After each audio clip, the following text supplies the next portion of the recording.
evening, everyone. It is so good to see you here this evening. Thank you so much for coming to the campus of Calvin University. On behalf of Calvin University, it is my great joy to welcome you to campus tonight for this very special occasion. We are honored and grateful to have with us Her Royal Highness, Princess Laurentien of the Netherlands. We extend our warmest welcome to you, Princess Laurentien. It is truly a privilege to host you at Calvin, and we have been so enriched by your visit this week and the many good conversations we have, so thank you very, very much. We're also honored to welcome Mr. Eric Strating from the Consul General to the Kingdom of the Netherlands. He's based in Chicago. Ms. Elina Deboo, Senior Economic Policy Officer with the Consul General Office, also a proud parent of 2 Calvin graduates and a current Calvin student. Mr. Paul Hula, Honorary Consul General to the Kingdom of the Netherlands here in West Michigan, and his wife Rosemary, also Calvin alumni, as well as members of the Michigan State Senate, the Michigan House of Representatives, and colleagues from the Michigan Independent Colleges and Universities. So thank you all for being with us here this evening. Before we begin, you are all invited to join me in this opening time of prayer. Lord, we thank you for gathering us here tonight, for the joy of learning, for the gift of partnership, and for the ways you weave people together, cultures and callings across the world. Lord, we ask your blessing on our distinguished guests from the Kingdom of the Netherlands. Grant them safety in travel, guidance in their work, and fruitfulness in all that they do. We thank you for the deep ties between our communities and for the opportunities we have to learn from one another. We pray that tonight's conversation would inspire us to serve boldly, to seek justice, to care for your world, and to build relationships marked by goodwill and peace. May our time together honor you, and may it encourage all of us to use our gifts faithfully. In Christ's name we pray. Amen. So this evening's program will begin with someone who is no stranger to many of you associated with Calvin University. Dr. Herm de Vries. Herm holds a Calvin University Frederick Meyer Chair in Dutch Language and Culture. As a professor of Germanic languages, he has taught primarily Dutch language and culture courses, but also an array of courses in German over the past 29 years. He has led or co-led over a dozen study abroad student trips to the Netherlands and has established numerous networks in the Netherlands for the benefit of Calvin University. Herm is not only an extraordinary educator, he is one of Calvin's most gifted cultural interpreters. His scholarship, his passion for language, and his deeply relational approach to teaching have shaped generations of students. Herm carries the Netherlands in both his intellect and his spirit, and he invites students into a world with generosity, with humor, and a genuine love for cross-cultural understanding. I had the privilege of traveling with Herm on Calvin's interim trip to the Netherlands in May of 2024, an experience of learning, hospitality, and cultural immersion that I will always treasure.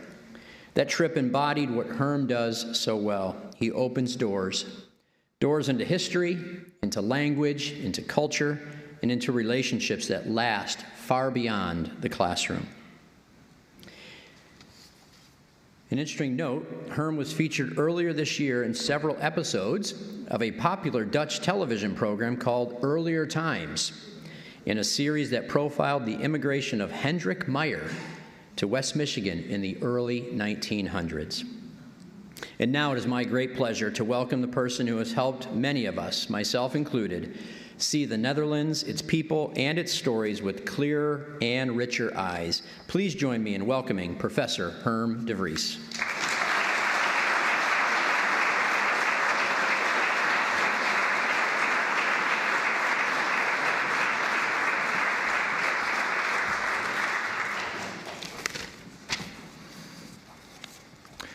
Thank you, President Elzinga, for that generous introduction. When I learned that I would have an opportunity to set the stage for this evening by offering a brief overview of the historical and present ties between Calvin University and the Netherlands, I was, of course, delighted. I was soon also confronted with the dilemma of where to even begin. I sometimes put myself in the shoes of a first-time Dutch visitor to our campus and wonder what it is like for them. Maybe our honored guest experienced this herself, but I suspect that when looking at the names of the buildings alone, it must feel like walking through a Dutch phone book. Boer, Benink, De Vos, De Vries, Heminga, Heckman, Van Noord, Van Dellen, Veenstra, Venema, Spoelhof, and, another Spoelhof on the campus. Well, this all makes sense, of course, when one considers that it was a band of Dutch Calvinists from the Netherlands who founded 150 years ago in 1876 a school of higher education to service the youth of the denomination. That they had founded barely 20 years earlier. The school they founded would grow, transform, and eventually become Calvin University. The predominantly Dutch founders of Calvin gave the institution more than their surnames. The junior college, then Calvin College, was also deeply shaped by world and life views and particular forms of theology that originated in the Netherlands. First, it was shaped by the spirit of the secession, the 19th century afscheiding. Later, the thought and theology of the Dutch philosopher and statesman Abraham Kuyper, as well as that of Herman Bavinck and Groen van Prinsterer, these would play a formative role for Calvin. Over the decades, the culture of Calvin College and University and its constituency has naturally broadened and Americanized, and thus the institution has had to wrestle with its identity. It has had to sort out its ethnic idiosyncrasies and biases and figure out how to both cherish its cultural legacy and at the same time drop its ethno-barriers. How to embrace the body of Christ as from every nation without forgetting the particular historical context from which it emerged. This sorting out is a continuous work in progress. Our historic ties to the Netherlands have been strong and have been repeatedly recognized by the Dutch royal house.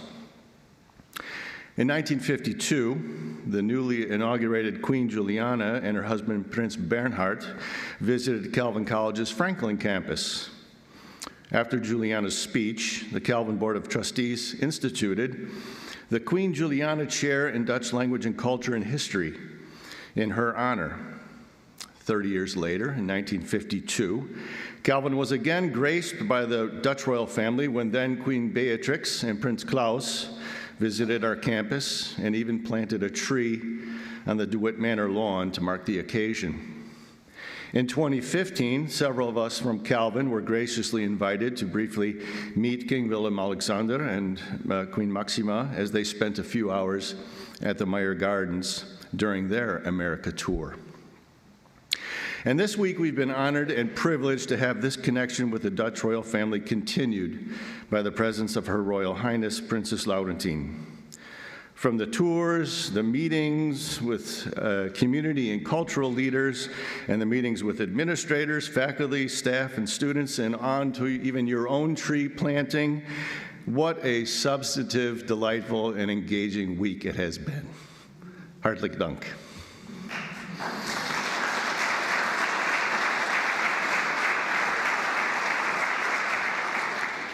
I'm about a third of the way. just kidding. No, I would like to reflect with you, though, briefly for a few moments on particularly the educational and scholarly ties between Calvin University and the Netherlands that come to mind, both historic and present. This is a partial list. I think of how in earlier generations, many Calvin professors earned their doctoral degrees in the Netherlands, at the Free University in Amsterdam or Kampen or Groningen. I think of Nick Walterstorff holding the Abraham Kuyper Chair at the Free University in Amsterdam in the 1980s. I think of Henrietta ten Harmsel and Stanley Wiersma's masterful English translations of Dutch poetry. And with more recent examples, I think of Henk A's collaboration with Dutch philosopher Sander Griffioen to co-author a distinguished book on geography and worldview. I think of Henry Barron's translation of Frisian language novels into English. I think of the astounding collection of Dutch American history located in Heritage Hall and the incredible work done there by colleagues such as Herb Brinks, Dick Harms, Will Katerberg, Jen Voss, Harry Boonstra, Janet Shears, and more. I think of Bob Hoeksema's book, Designed for Dry Feet, which makes the engineering of the Dutch Delta works accessible to an English reading audience. I think of Henry Ludekhuizen's prolific writing on and countless museum tours of Netherlandish art. I think of Anna Gedanis doing an exhibition of her exquisite pottery at a gallery in Leeuwarden. I think of Jim Bratt's masterful biography of Abraham Kuyper. I think of the generous gift by the Meyer family to establish an endowed chair in Dutch language culture.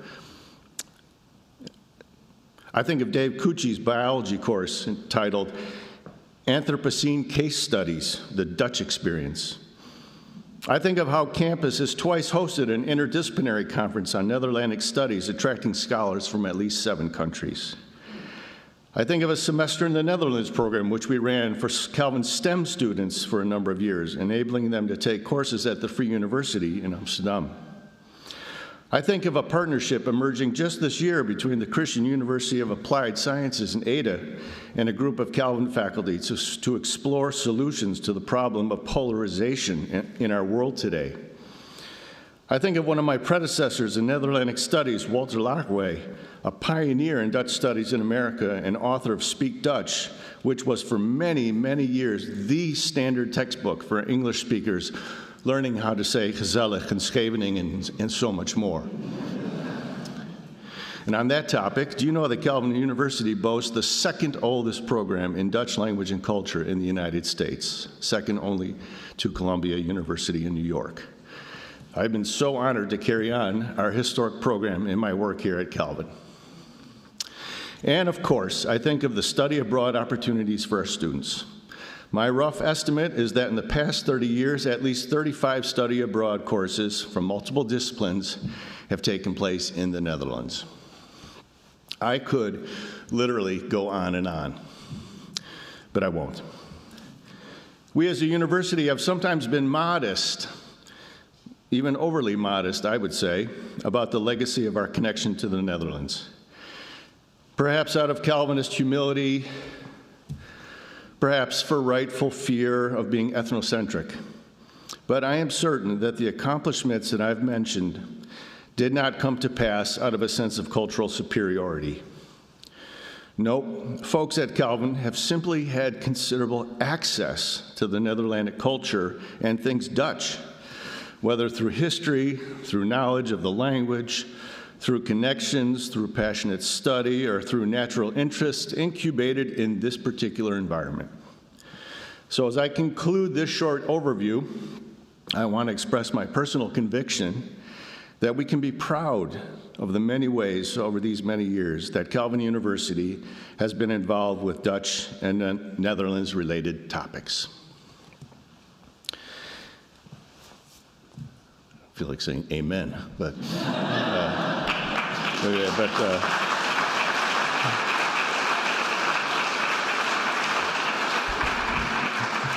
but I won't. Instead, before I introduce the next person to come to the podium, I would like to take this opportunity to acknowledge Gert-Jan Zegers, who's here with his wife Rihanna. A former member of the Dutch Parliament and leader of the Christian Union Party, Gert-Jan was part of 2 coalition governments. And then last year, he spent 3 months here at Calvin University as a guest scholar and adjunct instructor in political science. Gert-Jan has had the pleasure of working with Princess Laurentien in various capacities over the years and has thus been very instrumental in making this week and tonight's event possible. So Rihanna and Gert-Jan, would you stand up for a moment? We thank you.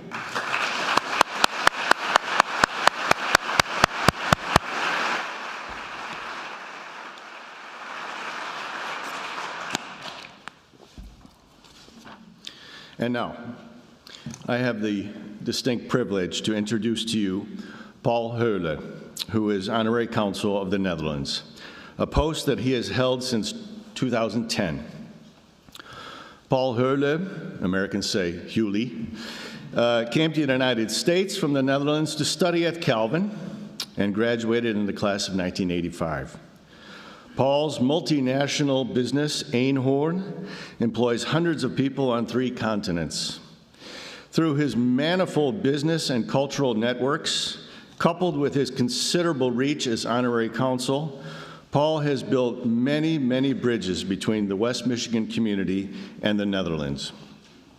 And for his efforts 3 years ago, he was knighted by the Dutch government.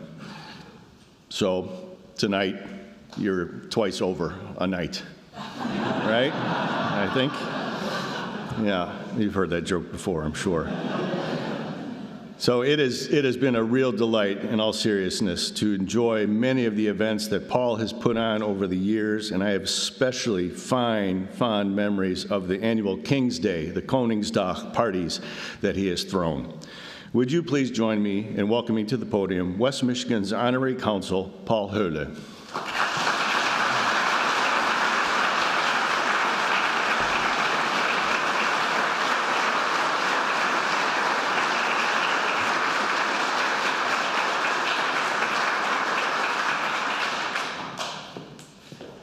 Well, thank you, and we're all doing West Michigan nice, thank you, and I definitely want to thank President Elzinga and his team, because the efficiency and the quality of the event clearly shows the Dutch DNA in you and Calvin, and that's why I'm proud to be called a knight. And obviously, Herm, you stole my joke, because I was going to say I'm twice knight now. All right. So to give a little bit of an idea of what a consul actually does, I thought to just kind of have a little prop here. So the idea, the way I think of myself as a consul and my job as a consul is kind of like a extension cord. All right? And what my job is to plug people in the Netherlands that don't quite have to reach into this community with people in this community. And likewise, people here in West Michigan that don't quite have the reach or the network in the Netherlands can be plugged in to the people there. And why I agreed to do this was because I'm very grateful for having had one leg in the Netherlands and one leg here in West Michigan, because I think both countries have made me who I am, and I just wanted to give something back. So now to the important part. I need to introduce my boss, Honorary Consul from Chicago, who has devoted his life to diplomacy. And even before joining the Dutch Foreign Service, Consul Strating had a truly international past. He earned a master's degree in Dutch law from the University of Groningen and a master's of law from the University of Arkansas School of Law. And he married his German sweetheart that he met in Arkansas. His diplomacy journey spanned absolutely the globe, with high-ranking positions in Ecuador and China, and ambassador assignments in Libya, Iraq, Cuba, and Jamaica. Over the years, he has led some of the world's most challenging environments, like Iraq during the Iraqi conflict, earning a reputation as a leader with great discernment, capable of managing complex problems in very volatile situations. Since July 2024, he has served as the Consul General of the Netherlands in Chicago, representing the Netherlands across 13 Midwest states, again being faced with the complexities involved with supporting companies and individuals trying to manage unprecedented tariff and trade complexities. I've had the pleasure of working with a number of Dutch consuls and ambassadors over the years. but I can sincerely say that working with Consul General Strating has been truly a privilege. Despite his remarkable career and accomplishments, he remains one of the most grounded, humble, and genuine people that I know. He's as comfortable as riding a horse on his ranch in Arkansas or chatting with the neighbor on the tailgate of a pickup truck as he's navigating international diplomacy.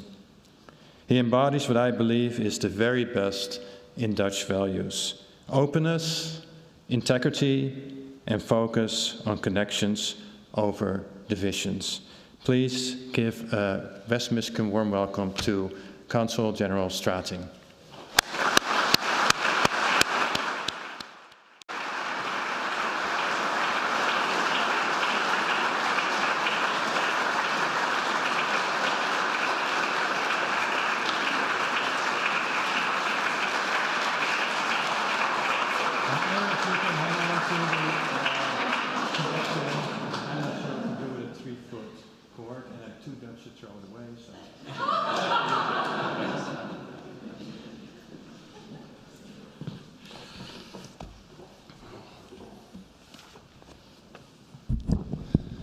Well, good evening, and my job has many good aspects, and one of them is that I can hang out with Paul, and then when we're in a group, then I always introduce him, and I said, "This is Paul Hewley. He works for me." So thank you very much, Paul. I really appreciate your kind words and the close cooperation we've had over the almost 2 years. Thank you for all your work for the Kingdom of the Netherlands and for the Dutch in West Michigan and beyond. And of course, I should have started with congratulating Calvin University with its 150th anniversary. I have by now met many of its graduates, and I'm truly impressed, including an excellent discussion yesterday evening on Abraham Kuyper. Where do you find that sort of thing? And another person that we must all be impressed with when it comes to education and beyond is Princess Laurentien van Oranje. And it is my honor to introduce her to all of you. She thinks that I have never met her before. And I didn't. But in a way I did. And I would like to take you back to a nice spring afternoon in Quito, Ecuador, around the year 2000. It was springtime because Ecuador, my first diplomatic posting, as Paul also mentioned, is the country of La Primavera Eterna, eternal spring. I've been to Grand Rapids a couple of times, and it's eternal winter here. Maybe we can pack up, lift Grand Rapids, and fly it over to Ecuador. So I was sitting in Quito outside with a special guest, the then Dutch Minister of Agriculture, Mr. Laurentien Brinkhorst. He was on a private trip with a group of friends to climb the Cotopaxi, a beautifully snow-capped volcano about 2 hours outside of Quito. And you could see its snowy peaks in the distance from my backyard. As Mr. Brinkhorst was talking to my German wife, who I met in Arkansas, as you all know now, in fluent German, he was talking about his own 2 children from the same generation as his host. And one of them was Laurentien Brinkhorst. So I feel that I have known her for more than 25 years. So in all of the dimensions the princess has, such as the wife of, the sister-in-law of, lately also often the mother of, it is the dimension, the daughter of, that was presented to me first. So is it a coincidence that Mr. Brinkhorst the princess's father, celebrates his 89th birthday today. Happy birthday to him. I hope at least you gave him a call. But whatever dimension she has, Princess Laurentien is first and foremost Princess Laurentien, her own person, widely respected in the Netherlands and internationally for her dedication to education, literacy, and innovation. Through the Reading and Writing Foundation, which she founded, she has worked tirelessly to combat illiteracy and to ensure that people of all ages have the opportunity to read, learn, and participate fully in society. Beyond literacy, she is known for bringing people together to address complex societal challenges, working with governments, educators, and communities to foster dialogue, collaboration, and creative solutions that strengthen our societies. Just what we need in those complicated times. Her visit today is also a wonderful reminder that the connection between the Netherlands and West Michigan is not only rooted in history, but continues to thrive through shared values of community, education, and friendship. Your Royal Highness, the students and faculty of Calvin University and everyone else present tonight are honored by your visit and delighted to welcome you. It's great to have you. Please step forward. Thank you very much.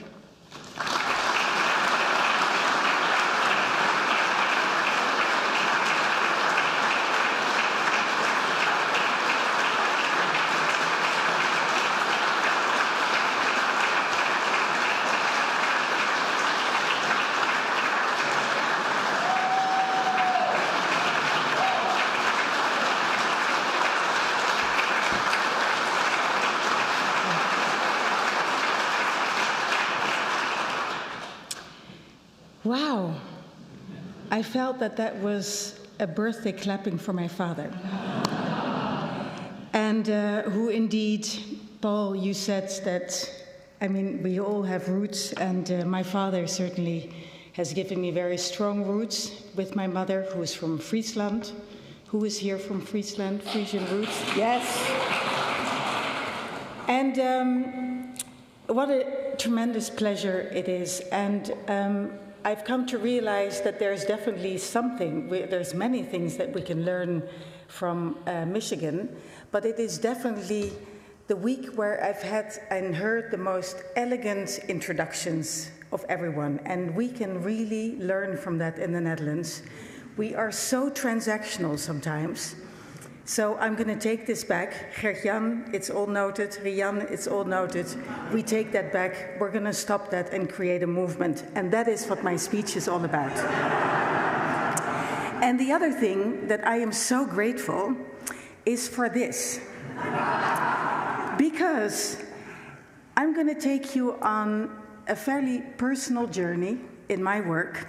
So I told a few professors tonight, I'm not sure that my talk is going to really do good and take the credit as a lecture. So that's the eye of the beholder. You can decide if it's a talk or just a shared story. But if you don't understand what I do, I'll just explain what I do, and then later on, perhaps when we have the discussion, you can ask me questions about it, because it might be a bit sort of you have to read in between the lines what my work is. It's exactly what Paul does, but that's basically connecting people who don't have a voice and who are disregarded as being important, and connect them to people who perhaps can make a difference. And I somewhere feature here in the middle, and so I guess I could be an honorary consul as well. And then the last warning that I give you is it might not be light what I tell you.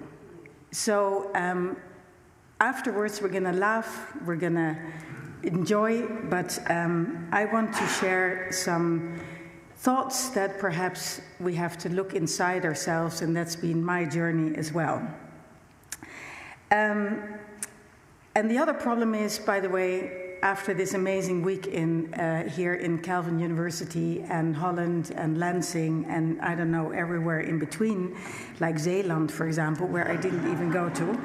I've had some amazing discussions. I had a wonderful speech prepared and I threw it all away, so I had to rewrite it in between because I felt that this community deserved a speech, a lecture that was rooted here. So you helped me, even though we hadn't met yet, to change that. Because why? We've had a discussion about individual and collective leadership. The need for responsible interdependence in these unsettling times where sometimes we don't understand the narratives anymore. The special role of young people to fulfill actively and create peaceful ties between and connected societies and communities. And, of course, the consciousness about our roots and how we honor them, but that we should also renew those roots. And, of course, delving into Abraham Kuyper the way I never had. So in essence, I've been a student again for the last week, and it's been a pleasure, and I'm not sure I want to go back. But something that I never really think about is also the role of Christianity in my life, in my role in social innovation, and that's the kind of dialogues I think we should also have much more back home, and I certainly want to see what I can do about that. So my guide will be Gert-Jan and his wife, because I'm sure I'm using all the wrong language, but I am a student forever. So I want to share with you, if my thing works, I want to share with you 3 lessons in the social innovation work that I do. And one is, it starts with seeing one person. The second will be movements begin with first movers. And the last lesson will be keep going when the going gets rough. And before I do that, I would like you to do something for about 30 seconds, which you probably do once or several times a day. You close your eyes and perhaps you pray, but I'm not going to pray. I'm going to ask you to close your eyes and trust me with that, even though it's not a prayer, and ask yourself a question. Think of somebody who truly changed your life when you were a bit lost.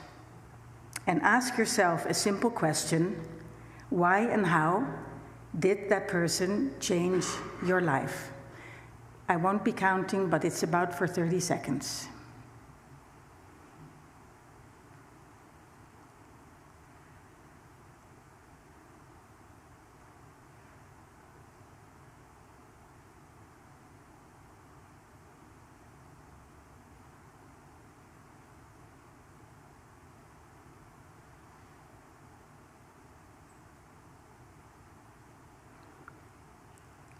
Thank you.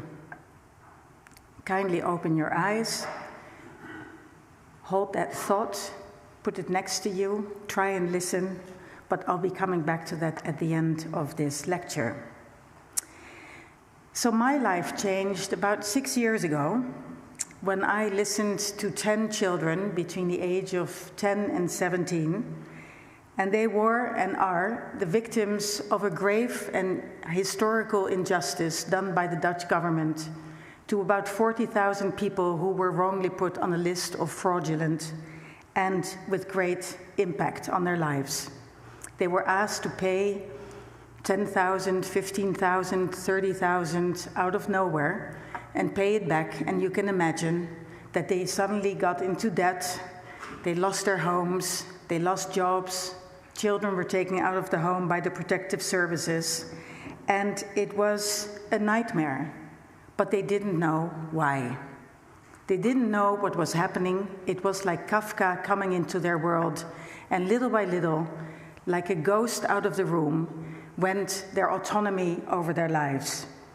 They were young families building up their lives with young children, first jobs very often, and they were trying to make a living like you and I. The snowball effect was devastating. They were distrusted by every institution where they knocked on the doors. Why? Because on the other side, when they gave their name, they gave their social security number, there was a little cross behind their names.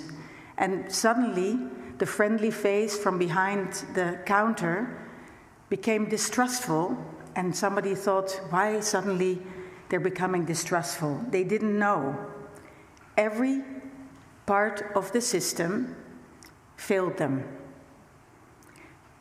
but they didn't know why. And 6 years ago, somebody suggested they should come to me and for me to listen to children and what their plea was. And I started just one day, and it didn't stop.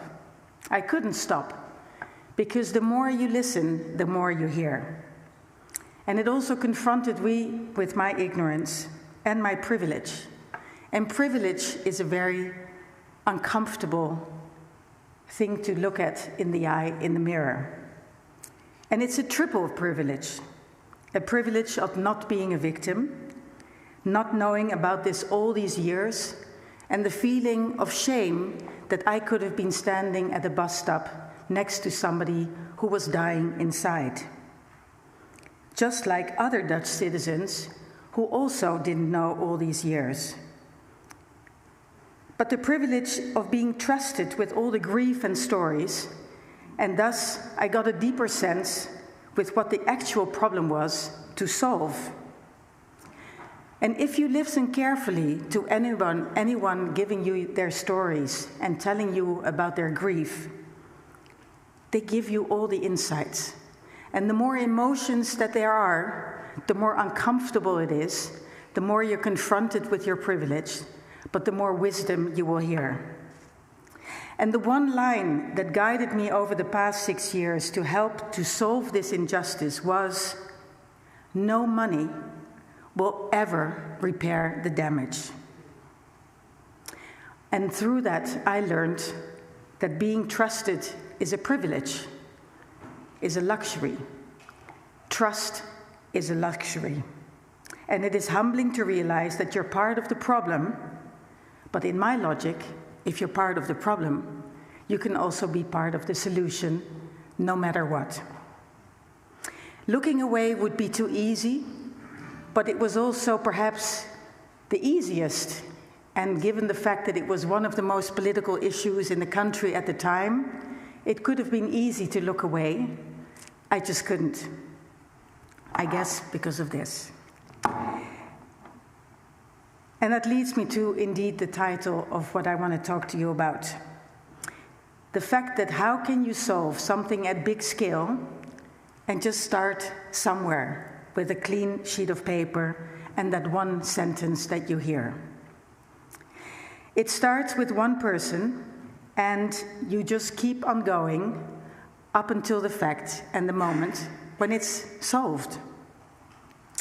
And my own lessons have been really delving into myself. And I remember the first 17 sessions that I had with these children, all of about 3-4 hours. It was COVID at the time, so it was online.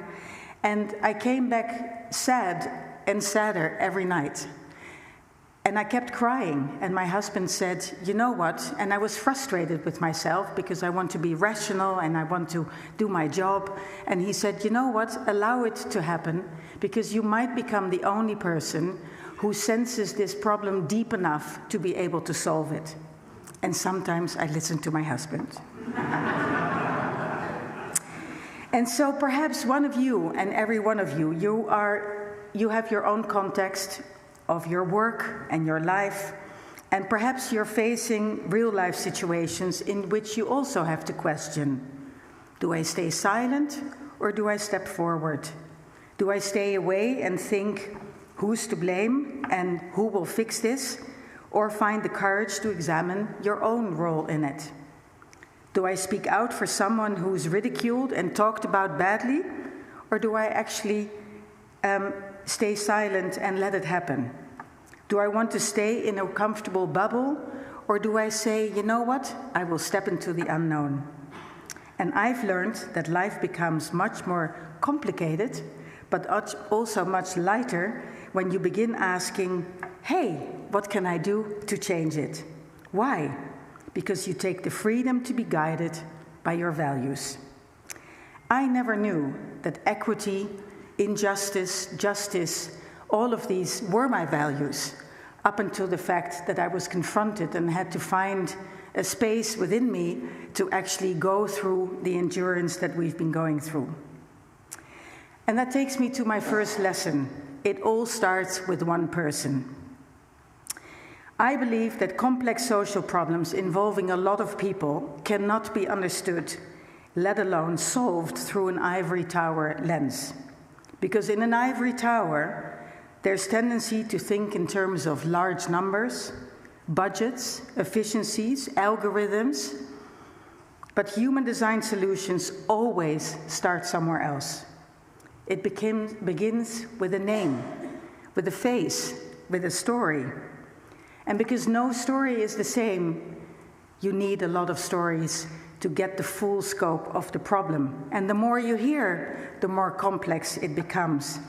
And so the more complex it becomes, the more overwhelmed you become. And at some point you think, I've heard enough. And then again, you hear something more.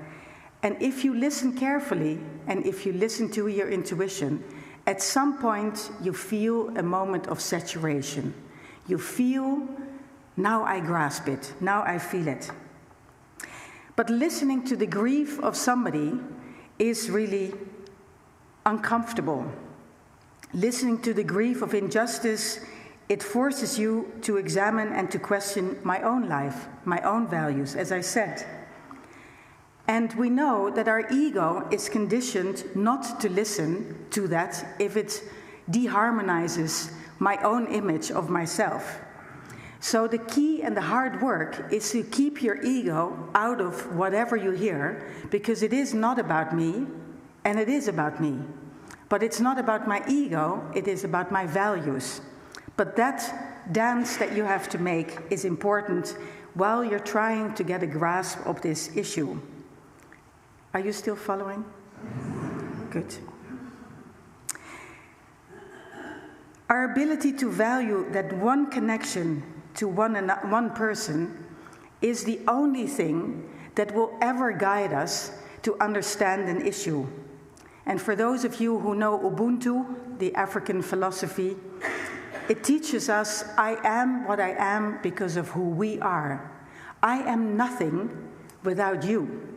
I would be standing here talking to nowhere if you wouldn't be there. But systems, and I mean any structure, any order, be it an organization or a society, they tend to forget that because they don't have that endurance to actually validate one person at a time. I heard that on the video this afternoon, one student at a time. They become solely focused on procedures, on formal relationships, on control, and thus on distrust. And when that spins out of control, you get these scandals that I'm talking about. And very quickly and very slowly, the human being disappears behind the process. And this is indeed what affected tens of thousands, 40,000 adults, 100,000 children are involved. These families were labeled in algorithms. Once labeled, it was impossible to escape. And it took 15 years of this snowball effect in these unraveling lives before other human beings called this out and said, what is going on? They brought to life the human grief. One person, many stories, and all the terrible patterns behind them. Algorithms are made by humans. That is uncomfortable to face. So my second lesson, where do you go from there? Once you see this, once you feel this, a movement begins with first movers.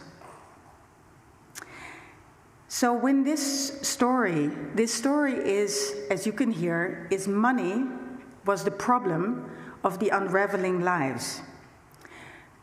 So the amazing thing is, if you stick to that, then you know that whatever operation you set up to solve the issue, you have to do it from the perspective and the mindset of scarcity. Because it cannot be that we spend more money on the operation than the money that should be given back to the people who deserve it. So my guiding principle was always, it should be as cheap as possible, apart from the fact that we are cheap, the Dutch. But this was for a good reason. You start an operation as from a notion of scarcity. I think that when throwing money at operations is a sign of laziness, you need much more creativity if there's no money in the room. And since I always started things with no financial means, you become very creative. And you also know that when you don't throw money at things and you don't have money as a transactional for people to step in, you definitely know that people do this on an intrinsic motivation. So every movement starts with the first movers, and I will never forget the first movers in my life. I really believe in the wisdom of the US sociologist Margaret Mead, who said, "Never doubt that a small group of thoughtful, committed citizens can change the world. Indeed, that's the only thing that ever has." That's the motto I have been living by. So to solve the childcare benefit scandal, we at the moment activate companies that unknowingly were there all these 15 years, who unknowingly contributed to the distrust of the victims. Banks who had bank accounts closed, but they didn't know what that was going on. Insurance companies who didn't give insurances because they had the crosses behind the names. And government agencies who stopped helping people. So I went to all these companies and kindly said, do you realize you may have been part of the problem, but you can also be part of the solution? And somewhere I touched them in their values. And hope for me lies in the fact that in every system there will always be people, because I believe in the goodness of people, living their values. You just have to go and find them and speak out, and then that actually rallies together. So for me, a few people stepped in, and I want to acknowledge them. A lawyer who was, like me, touched by this and dared to let the feeling of injustice overrule the fact that he had his own law practice, and he called me up and he said, what can I do to help? He now calls me Aaron, from Aaron Brockovich, and I call him Ed. She is the one woman I would really love to meet. Anybody who has her phone number, to give it to me. But also Gert-Jan Zegers, who could have said, when I called him up, sorry, he could have given me any excuse. We didn't know each other. We sat next to each other at a performance once. I called him up, and I thought, if you need somebody who has a stature, but who also is a bridge builder, I thought that he would be the best. I called him up. I was sitting in the car in Switzerland, driving with my family, who was really getting sick and tired of me spending all my time on this. And I called him up, and on the phone he said, I'll do it. Why? Because he was a politician when this all happened, and I'm sure that there was a similar sense of these values, but he could have not done it. And I'm still grateful to you for doing that. But also the first company where the CEO said, I step forward. It was ABN AMRO. And the ladies, one of the board members, she said, polarization is something that really, really bothers me. I said, you know what? I have a good answer for you. You talk about polarization, we fix it because we connect the people with the people who are not the victims. So if you connect the victims and the people in other bubbles, then suddenly you fix polarization. And they stepped in. We're now 38 companies that help. We have 9,000 volunteers, and we match one non-victim to a victim, because we need all of these stories to calculate the reparation damages. It's like a big mass claim without being in court. And we're still helping people, and we still have a long way to go. So basically, my lesson is, do it. When somebody calls you up, step forward. Don't think about it too hard. If your heart says, do it, just do it. Later on, you find out whether it was a good choice or not, but then you're already in the good thing. And I'm sure that Gert-Jan sometimes has that feeling, was that the right thing to do or not? But something that we discussed with the students as well, to close on this lesson, is basically a community built on a simple belief that no one should face injustice alone.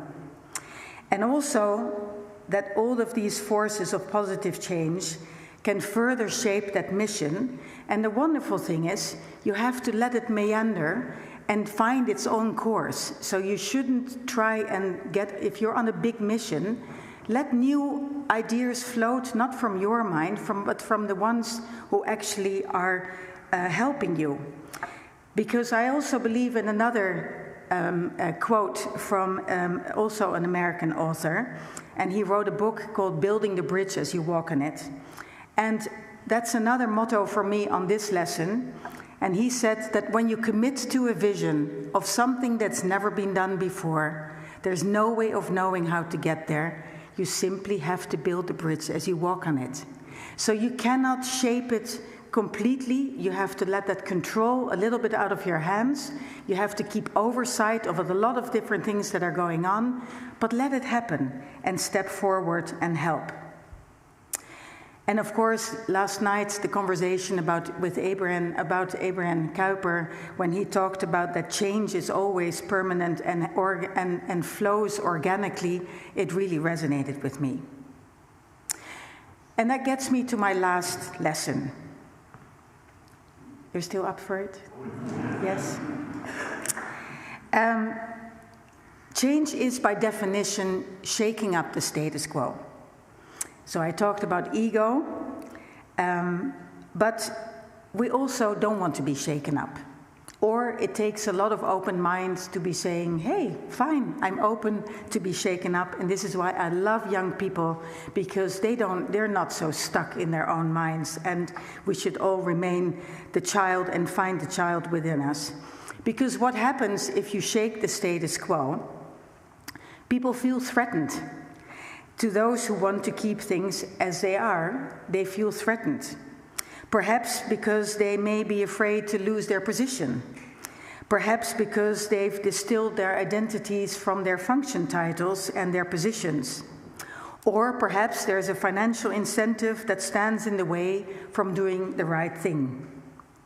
And when people feel threatened, for whatever reason, the interest they defend, often intransparently, blurs their human perspective, and basically that's a nice way to say they do nasty things.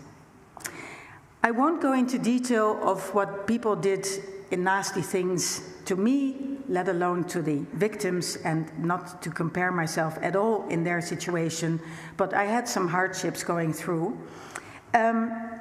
The one thing that people do in nasty situations when they want to actually take the voice that is disturbing their status quo and discredit people. And we see it all across society. People get discredited. That is a big red alert that you think something wrong is going on there. And why are people discredited? Because the law of nature says, since we're social people, they want to push them out of the system.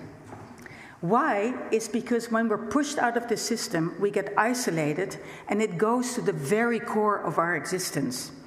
And what happens is you want to step down, people get tired, and you want to stop what you're doing on your course of change. So it is a very nasty and very targeted way to stop the other voice.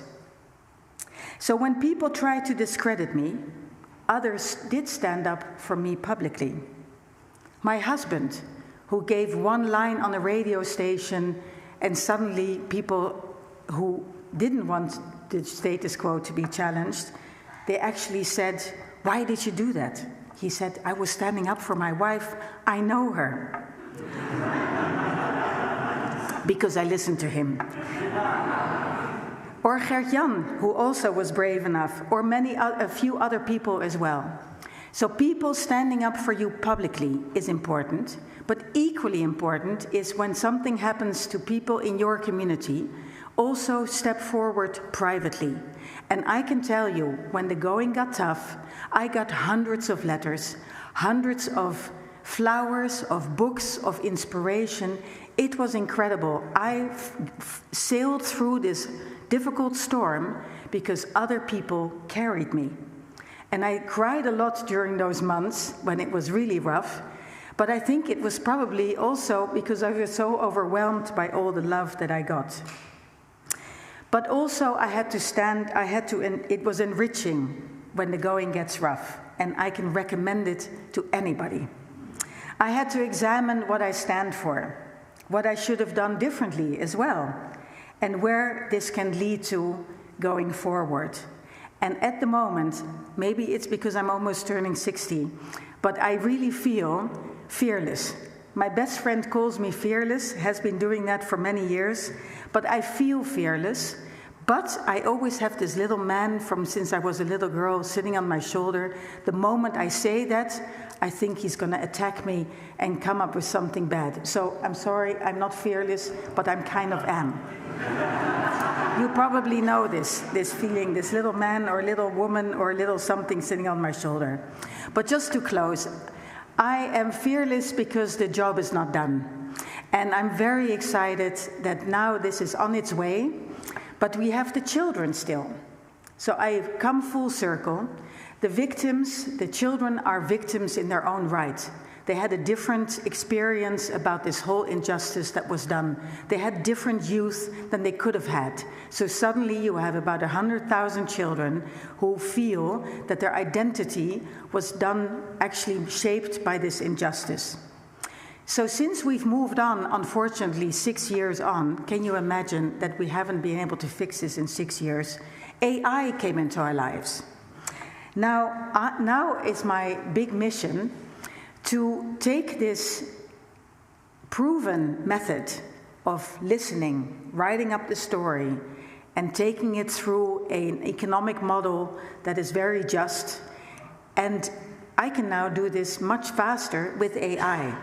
And the wonderful thing is we're developing this human method together with AI and finding out where is it human, where is it AI, and how can actually AI put into the hands of the people who don't have a voice and suddenly put them in a position of equity towards the government that has always so much power over the other.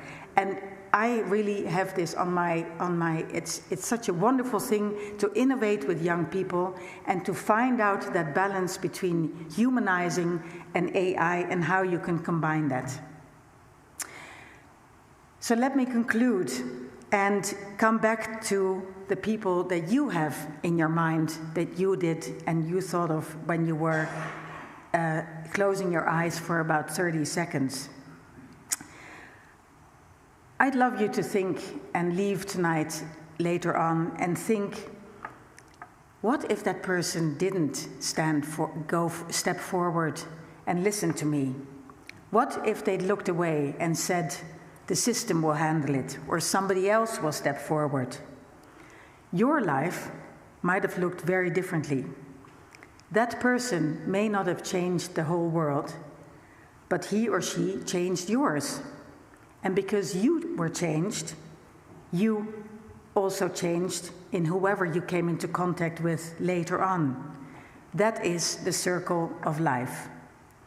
This is where real change almost always begins. Not with systems, not with the other, not with strategies, but one human being being humble enough to see and connect with another human being. We cannot hide behind the system. We are the system. You, you and I. Our own behavior changes the course of things. And if someone talks badly about someone else, I hope that you have a choice and take that choice to stop it and to not go along with it. If someone is in need, we have the choice to help or to look away. And that system is in us. It's not abstract. It's made of people. It's made of us. And so I hope that going forward, we take that in this crazy world where we need this more than ever before, because nobody deserves to be voiceless. Thank you.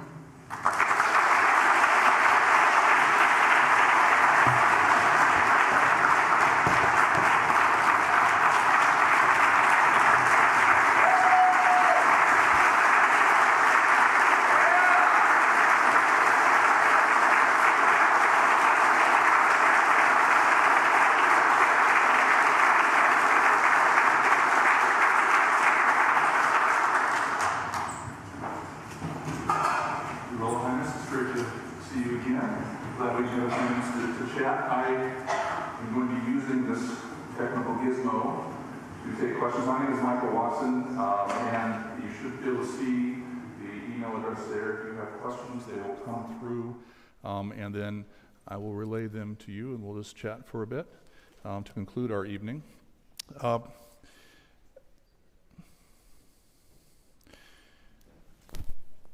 you tell us a little bit, as you've toured West Michigan, and I know we put you through your paces, you've been busy. If you're asked when you get home what your impression is of West Michigan and the connection with your home, what will come to mind?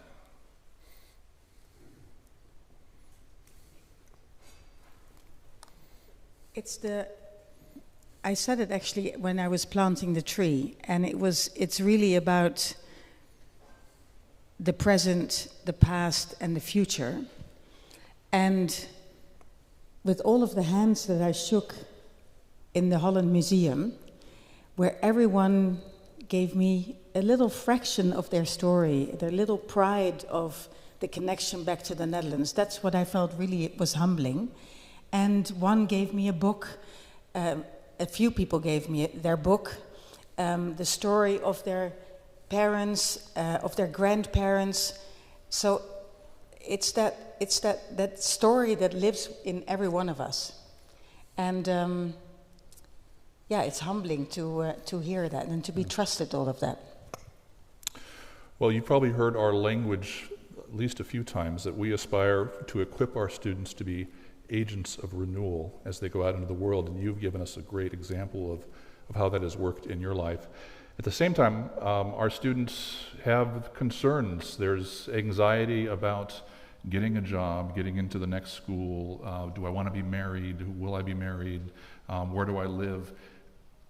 What counsel do you have for our students as they're wrestling with real concerns about how to live life, who are also inspired by your story, by what we are trying to equip them to do, to go out and do good things, but also pay the bills, live life? So I talk a lot with young people about the power of imperfection, and that on social media they see that it seems that everybody is a certain standard of beauty, a certain standard of something. And so I talk a lot with them about it takes a lot of effort to actually examine your own life and to think, what do I want to do? And so don't aspire to live the life of another. But yeah, you have to do your homework. It's tough. Life is not easy.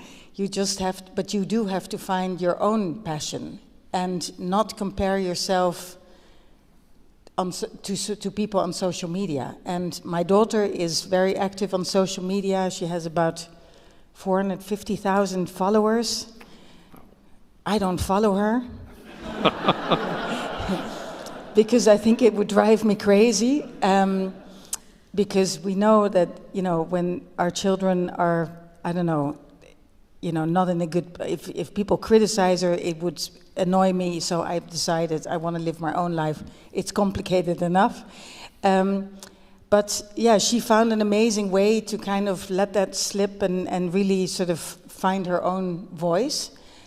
But I've also have a deal with her that I'm going to watch her if I feel that she needs to remain authentic.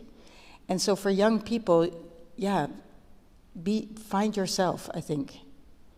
And at the same time, I think it's so difficult for them to live in this world full of conflict and I speak to a lot of young women who say they don't want to have children, and I think that people ignore this plea.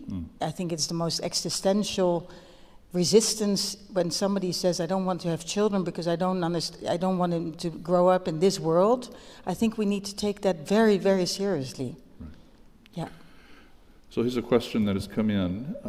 As you have listened to the stories of these families who have been impacted by this injustice, how have those stories been shared with other people in the Netherlands who also may have had no idea, and how have they responded to that? Has it been a national conversation? Have those who have not been impacted been scandalized by what's happened? How would you respond to that?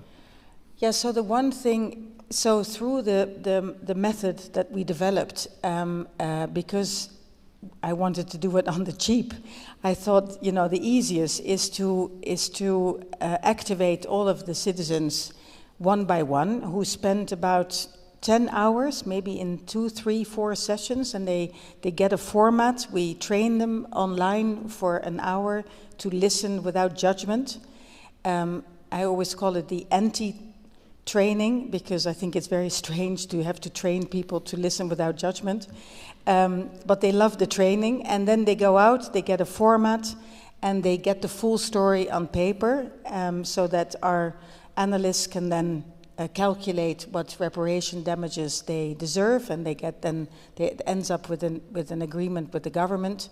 But I hadn't realized one thing, is the fact that people do this voluntarily was the element for the victims to trust them. Because all the other people throughout the 15 years that this happened, all the professionals didn't ultimately help them and listen to them.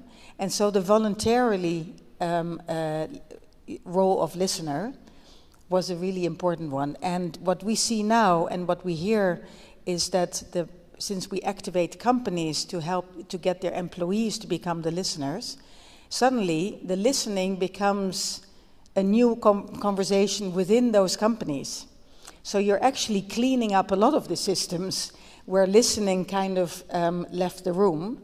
And if you look at really utopically, if we activate all of the Dutch companies, then everybody will understand how important listening is. Very good, well said.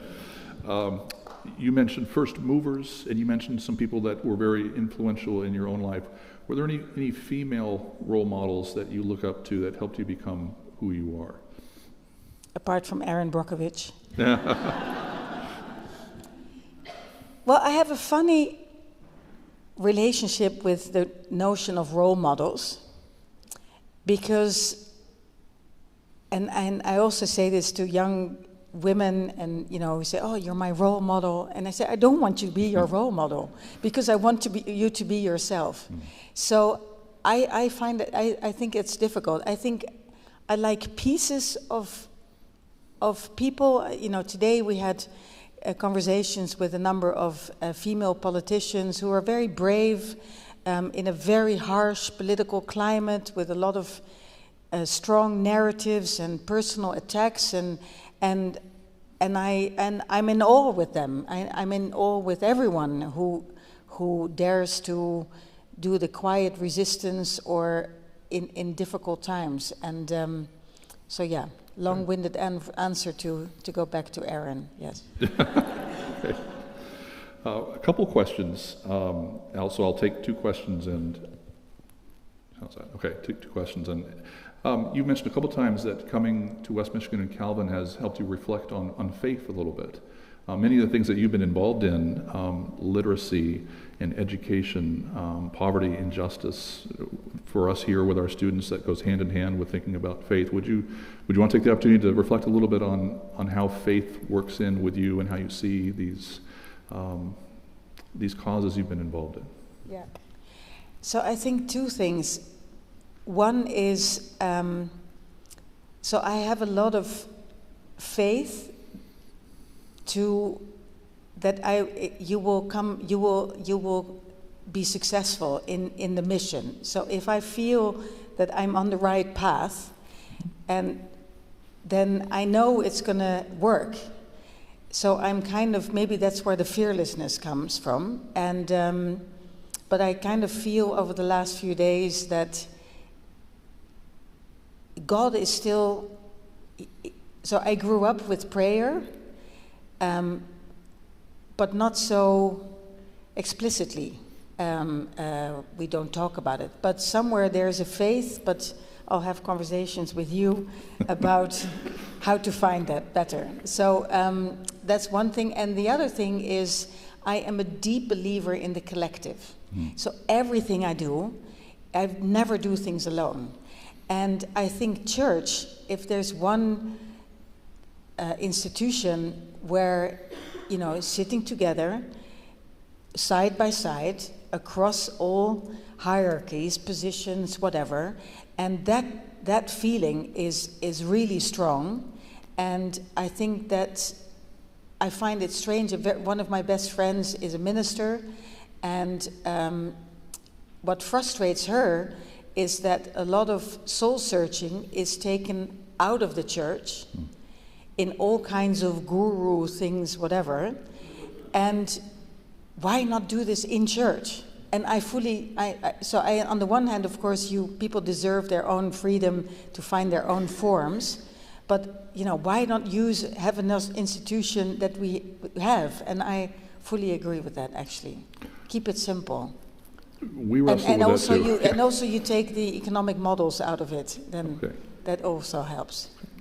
In the guru world, let's say. No, there's a lot of, all kinds of propositions on soul searching and all that. And, why not sit in churches who need people in the benches? Yeah. Well, if I can follow up on that, in a couple of your events while you've been here, you've talked about how if we're looking at these problems, we have to talk to the people involved in the problems. Consultants may have their place, right? But you've emphasized being there. It's more than writing a check. Can you talk a little bit about how or why that's important? You've emphasized that a few times. About what? About being with, like you met with these children for hours, and you met with them, and not just planners who are external, but people who are in the thick of it. Even in some of your journalism experience, you got with real people to look at real problems. Why is that so important? Because, so one has to do with language.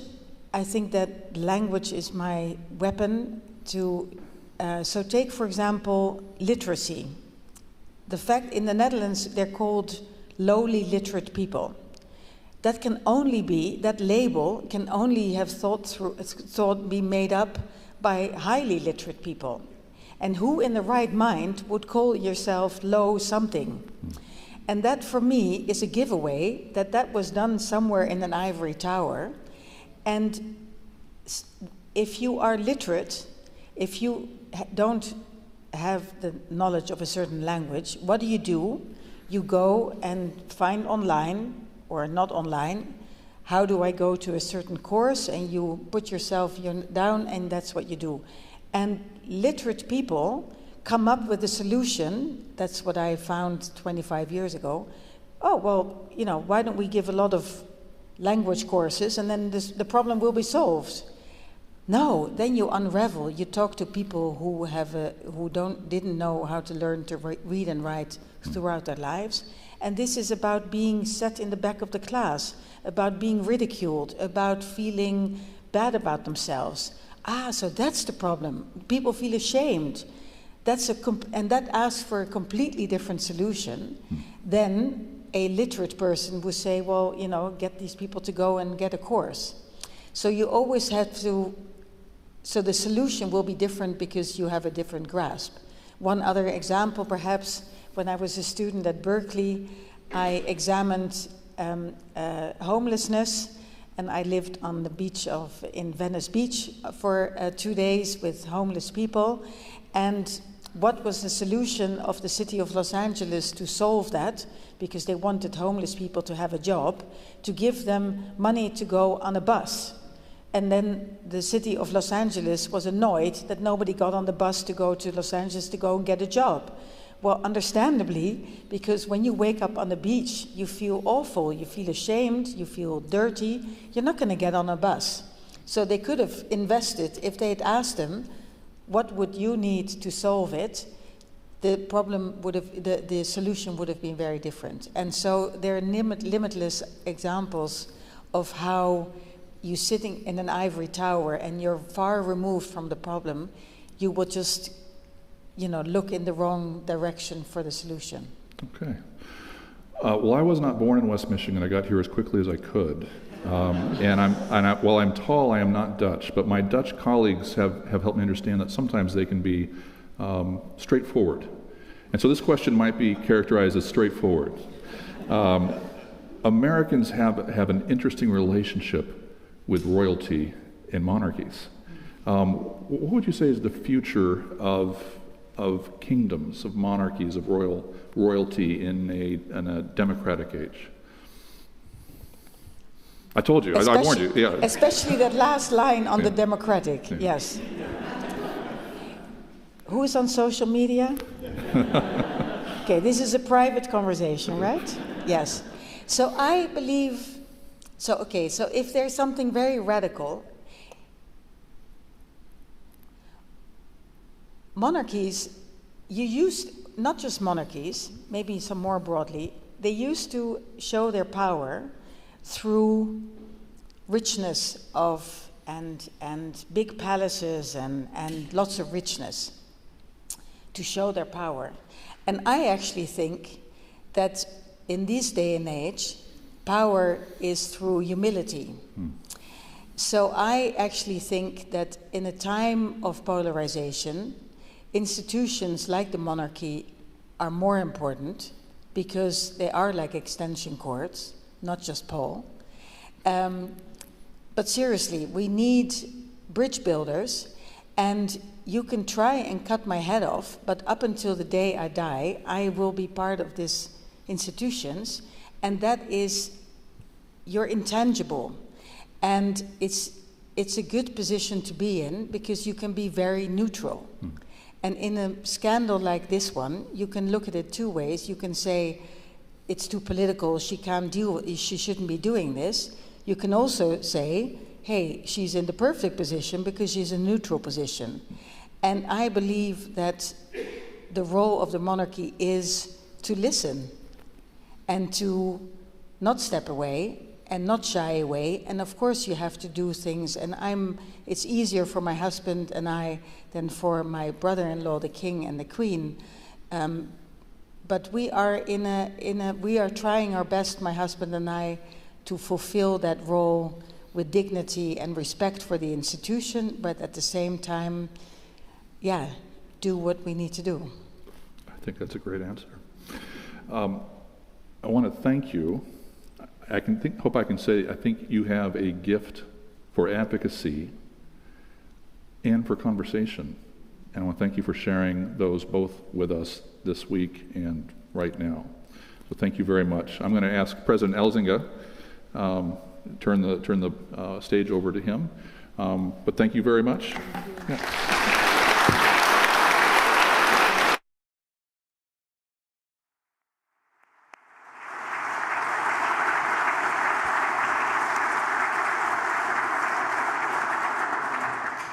Micah, thank you so much for facilitating that conversation. And Princess Laurentien, thank you for just an engaging evening. And you're thoughtful, compelling, challenging, and authentic words that you shared with us are so meaningful. And I couldn't help, as I was watching you, and at the front end, you talked about how you discovered these values of equity and justice. And as I was looking at you, the background is our 150th anniversary logo. But the center of that logo is something from the Calvin University and Calvin Theological Seminary seal, the official seal. And it's the heart and hand. And that is from John Calvin, our namesake's, one of his very famous sayings, "My heart I offer to you, Lord, promptly and sincerely." And I think that moment when you stepped into the gap to address equity and injustice was an example of you saying, "My heart, Lord, promptly and sincerely, I'm offering." And you did that in a way that's making an impact in the lives of young men and women. So thank you for doing that.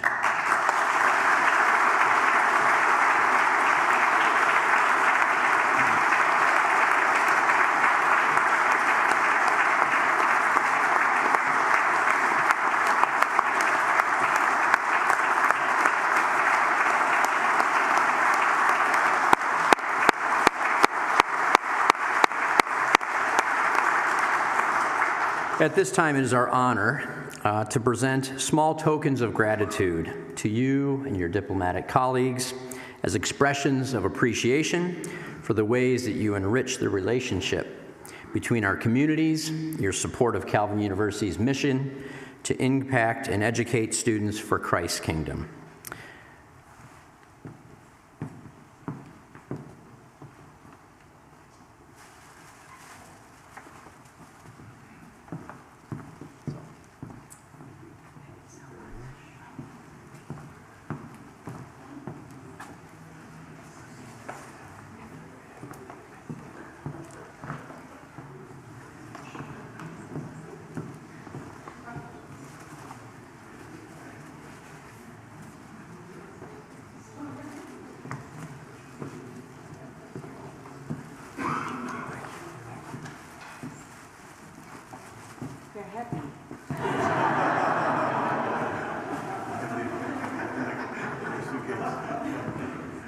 And where's Elina?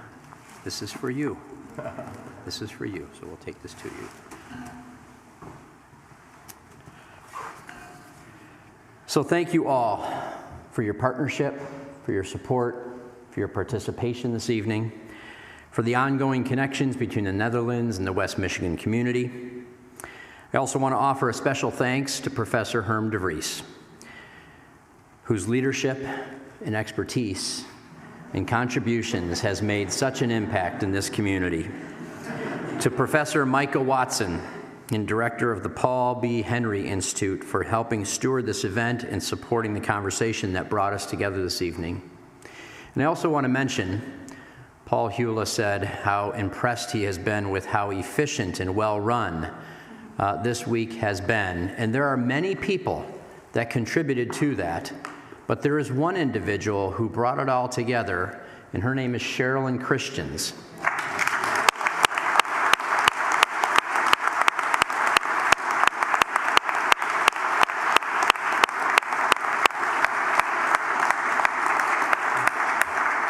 Sherilyn, thank you for helping to make this such a tremendous week. A lot of moving parts preparing for this week, but thank you very much for everything you did. To all of you gathered here, thank you for being here this evening. Thank you for being part of the Calvin University story, for the partnerships that have developed here this evening. We are so deeply grateful, and helping us establish and continue this vision of equipping students to think deeply, to act justly, and to live wholeheartedly as Christ's agents of renewal in this world. May God bless you. Have a great evening, and thank you very much for being here.